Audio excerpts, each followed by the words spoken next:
साथियों जोहार। आज सोच कर तो रखे थे कि महिला उत्पीड़न और जो छेड़छाड़ की घटनाएं हो रही हैं लगातार, या इस तरह का जो वाकया हो रहा है स्त्री उत्पीड़न से संबंधित, उस पर कुछ चर्चा करेंगे और उसके बारे में उसका उपाय क्या है इस पर। लेकिन अंबेडकर को लेके जो कोहराम मचा हुआ है, इसको देखकर सुनकर अजीब सा लगता है कि कितना पाखंड भरा हुआ है हमारे समाज में, हमारे लोगों में। एक जो प्रभु वर्ग है हमारे समाज का, जो सत्ताधारी वर्ग है, अभिजात वर्ग है, उसके मन में दलितों के लिए कितनी नफरत, कितनी घृणा है। आदिवासियों को किस तरह उपेक्षा के भाव से वो लोग देखते हैं। बड़ी खुली सड़क पर आदिवासी दलितों को पीटते हैं, आदिवासियों के सर पर मुंह पेशाब करते हैं, उन्हें जंगली असभ्य कहते हैं। महिलाओं का रोज सड़क पर यहाँ वहाँ अपमान करते हैं। और वो लोग अंबेडकर का सम्मान कर रहे हैं। कौन ज्यादा सम्मान कर रहा है और किस तरह सम्मान कर रहा है, यह बताने और गिनाने में लग रहे हैं। अमित शाह संसद में बता रहे हैं कि कहाँ कहाँ मूर्तियां लगाई गई अंबेडकर की, या बनाई गई भव्य मूर्तियां। तो इस बात पर भी गलती से या सही ढंग से वो क्षोभ व्यक्त कर गए कि बार बार अंबेडकर अंबेडकर अंबेडकर का शोर मचाते हो। इतना बार ईश्वर का नाम, भगवान का नाम लिए होते तो ज्यादा कल्याण होता। तो ये तो है कि सर झूठ जो सर पर चढ़ कर बोले, कहावत है। ये जो अंदर में जो नफरत है दलित के प्रति या अंबेडकर के प्रति या जो वंचित समाज के प्रति, इस मनुवादियों का, वो प्रकट हो गया उनकी वक्तव्य में।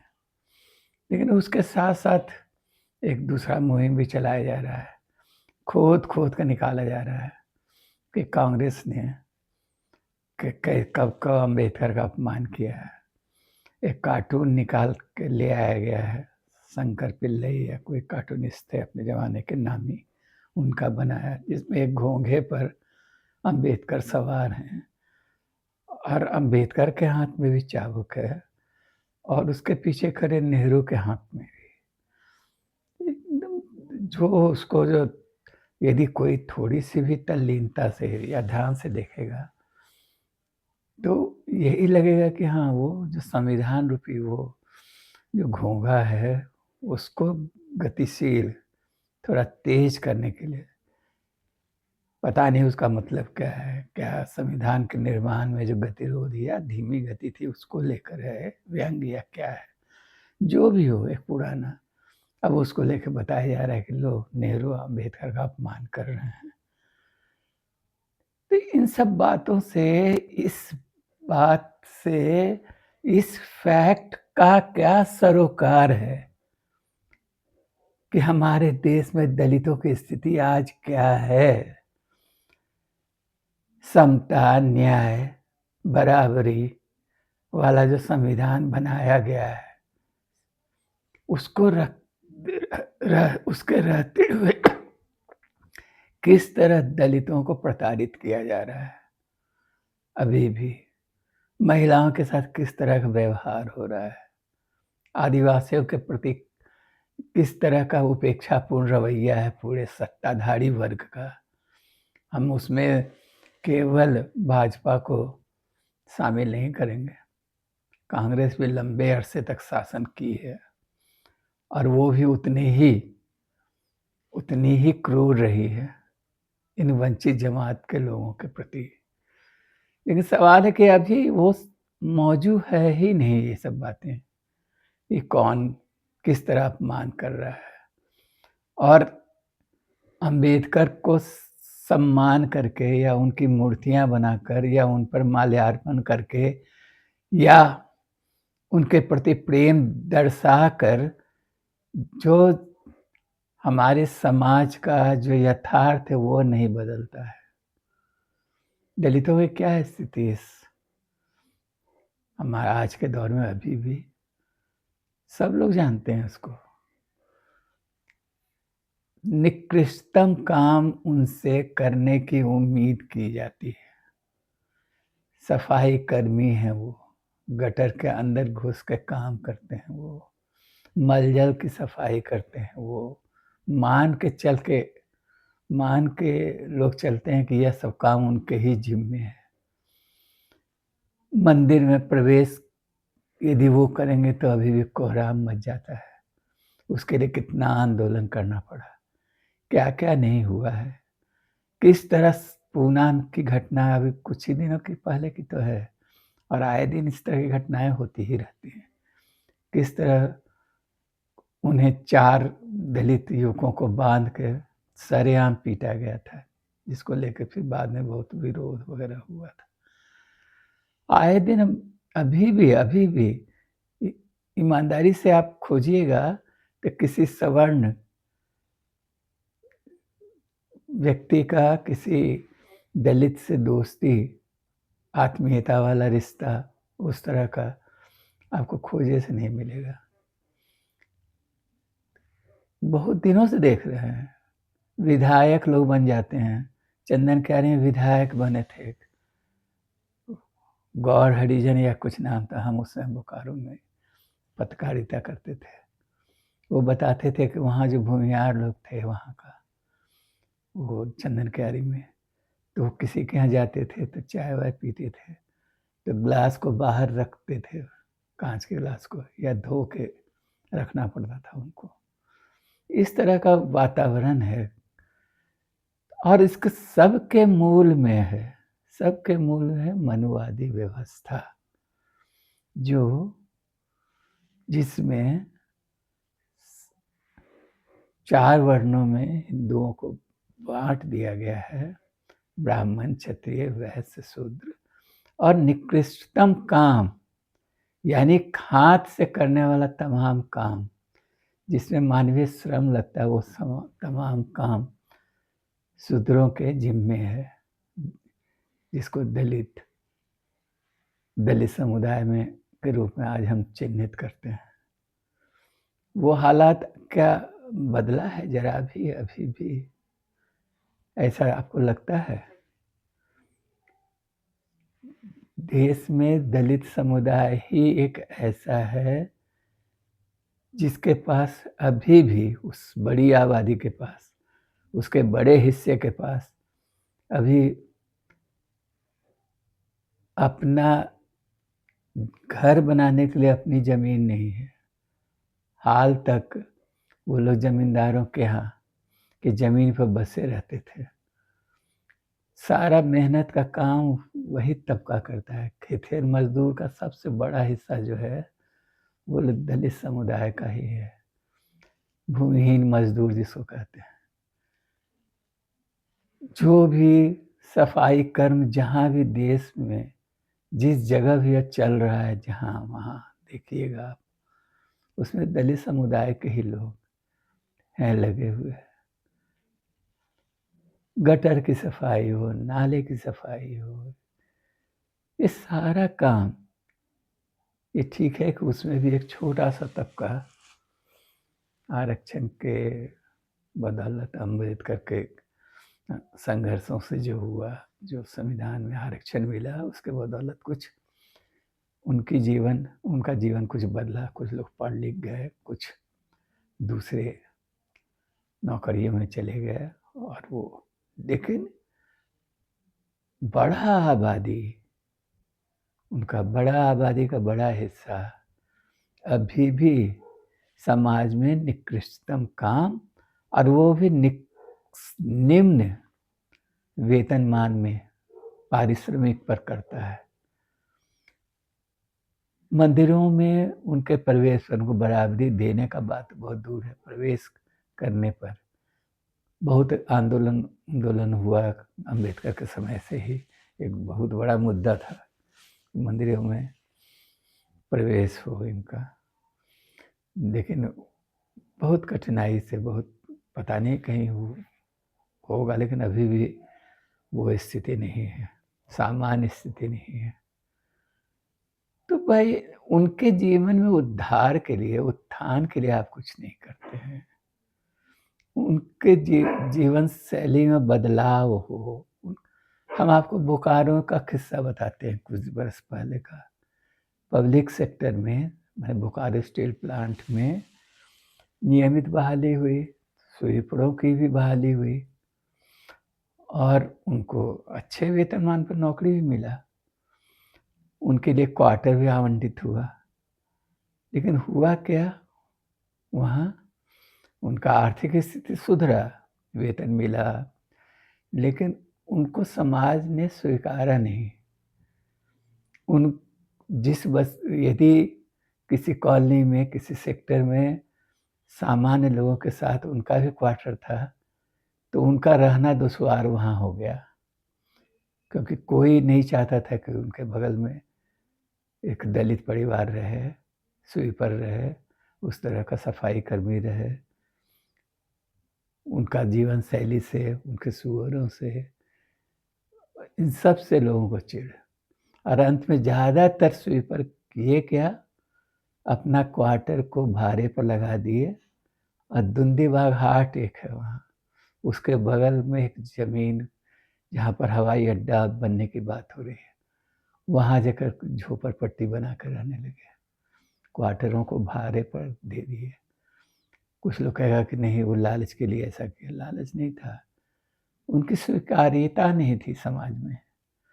ठीक है, वो आर्थिक रूप से बदल गए, लेकिन तो भी वो भद्र लोग के लिए, उच्च जातियों के लिए सहज स्वीकार नहीं थे। वही स्थिति अभी है। और ये क्यों है? ये है मनुवाद के उस जहर के कारण, जिसमें क्या क्या इतिहास में हो चुका है। उसको एक दलित सशरीर स्वर्ग जाने के लिए या मरणोपरांत स्वर्ग जाने के बाद सशरीर जाना चाहता है, तपस्या करता है शंभु, तो आर्यपुत्र राम उसका गला उड़ा देते हैं सर से। आपको इसका किस्सा तो सुने ही, एकलव्य का बहुचर्चित, कि किस तरह से उनसे अंगूठा बेशर्म की तरह निर्लज होकर मांग लेता है उसका गुरु। ऐसे ढेरों इतिहास में घटोत्कच जो था की कहानी भी उसको बहुत नहीं जोड़ा जाता है, लेकिन हाँ, भीम जिसके साथ एक अनार औरत के साथ रहते हैं और उसके बाद उनको एक संतान होता है, एक बेटा होता है, उसको छोड़ के उसके प्रति कोई दायित्व तो था नहीं, दायित्व बोध नहीं, अपना आगे लौट गए अपने यहाँ। और युद्ध भूमि में जब महाभारत के युद्ध में जरूरत पड़ा तो उस घटोत्कच को याद किए और उसको अर्जुन को बचाने के लिए उसकी कुर्बानी दे दी गई, क्योंकि कर्ण के पास एक ऐसा तीर था अमोघ, जिस पर भी चलता तो मर जाता, और कर्ण उसको बचा के रखे हुए था, लेकिन घटोत्कच को ला के उसका भेंट चढ़ा दिया गया। घटोत्कच युद्ध भूमि में इतना वीरता से लड़ रहा था, तबाही मचाए हुए था कि लोगों ने कहा, दुर्योधन ने कहा कि पहले इससे तो जान छुड़ाओ, और इस तरह उसकी बलि दे दी। कौन नहीं जाता है जो समुद्र मंथन की कहानी, कि कैसे दानव और देवताओं ने मिलकर समुद्र मंथन किया, जो भी मूल्यवान निकला सब हड़प गया। और अमृत का बंटवारा जब होने लगा, उसमें वेश बदल कर राहु और केतु शामिल हो गया तो उसका सर काटने पे उधारू हो गया। तो इस तरह तरह का ये पुराना पौराणिक मिथकीय कहानियां हैं और जीवन का यथार्थ है। हम लोग दक्षिण भारत में क्या था, यदि कोई दलित समुदाय का लोग सड़क पर चलता था तो ढोल गले में बांध के चलता था, अब बजाते हुए चलता था कि लोग दोनों तरफ से हट जाएं, एक दलित उधर से गुजरने वाला है। अंबेडकर कितना कितना झेल कर इस मुकाम तक पहुंचे थे, ये सारी बातें भूल गए। और अभी भी क्या वो स्थितियां बदली हैं क्या? और आपको हराम मचाए हुए कि हम अंबेडकर का सम्मान कर रहे हैं कि नहीं। हमारे क्रांति कई मित्र जो बहुत काबिल दोस्त हैं, अजीब तरह का पतन हुआ है लोगों में। वो इस लड़ाई इस पर है कि अंबेडकर का आदर कौन कर रहा है और कौन नहीं कर रहा है। उससे क्या फर्क पड़ता है यदि मान लीजिए अभी संघी लोग या मोदी और शाह अंबेडकर को बहुत सम्मान दें, उनकी मूर्ति बनाएं, जगह जगह हमेशा उनके जन्म मरण में के दिनों में जाकर माल्यार्पण करें, पुष्पांजलि दें, और सड़कों पर दलितों को दमन करें, उन पर अत्याचार करें, तो ऐसा ये क्या हुआ? ये पाखंड नहीं तो क्या है? और आश्चर्य है कि हमारे प्रबुद्ध साथी भी बहुत सारे इसी विवाद में पड़े हुए हैं कि अंबेडकर का अपमान कौन किया, कौन ज्यादा सम्मान कर रहा है। अंबेडकर का सम्मान तो तभी मानेंगे ना जब इस संविधान की रक्षा होगी, सबको समता न्याय मिलेगा, बराबरी का अवसर मिलेगा, ये है ना, तब ना मानेंगे कि अंबेडकर का सम्मान हो रहा है। तो ये सब नहीं है, तो इस सारे पाखंड को देखकर अजीब तरह का ये वितृष्णा से मन भर जाता है। जनरलाइज एकदम लगता है कि हम भारतीय लोग परले सिरे के पाखंडी हैं, मातृ पूजक बनते हैं और हर रोज महिलाओं का अपमान करते हैं। वंचित जमात के लोगों के प्रति हमें उपेक्षा भाव बढ़ा हुआ है। अभी भी हम मान के चलते हैं, आदिवासियों के बारे में इनका रवैया ये है, जबकि इस बात को लेकर हमेशा मेरे मन में एक गर्व का भाव रहा है कि ये ट्राइबल समाज एक ऐसा समाज है जो वन व्यवस्था के बाहर है, और वो तमाम कुरीतियाँ, वो गंदगी आदिवासी समाज में नहीं है। कभी भी उसके यहाँ गांव घर की सफाई के लिए एक अलग मनुष्यों की जाति का जरूरत नहीं पड़ा उन लोगों को कि यहाँ एक इसी समाज का एक तबका रहेगा जो हमारे यहाँ नाली और घर आंगन जो सड़क है इसको साफ करेगा। तो एक वो दुनिया है, लेकिन उस दुनिया को आप कहाँ, किस उस दुनिया से क्या आप सीख लेते हैं? कुछ नहीं सीख लेते हैं उससे। और जिस आज की इस विषमता, इस अत्याचार, दलितों के वर्तमान अवस्था के मूल में जो मनुवाद है, और मनुवाद के सबसे बड़े जो पैरोकार हैं, जो संघी जमात है, जिससे जुड़ा राजनीतिक दल भाजपा है, उसके पक्ष में आप खड़े हो जाते हैं। एकदम धिक्कार है, धिक्कार है, धिक्कार है। और इस सारा पाखंड के अलावा कुछ नहीं है। यदि अंबेडकर का सम्मान मूर्ति बनाने से नहीं होगा, और ये खोजबीन करने से नहीं होगा कि अम्बेडकर का कब कब किसने अपमान किया था। अम्बेडकर का सम्मान इसी बात से होगा कि हमारे समाज में दलितों, आदिवासियों, महिलाओं की स्थिति में सुधार होगा, उनको मानवीय गरिमा के साथ जीने का हक मिलेगा। वरना आप अम्बेडकर को खूब माला पहनाइए, सब कुछ जयकारा करते रहिए, कोई फर्क नहीं पड़ता। ये सब पाखंड के सिवा कुछ नहीं है। धन्यवाद साथी।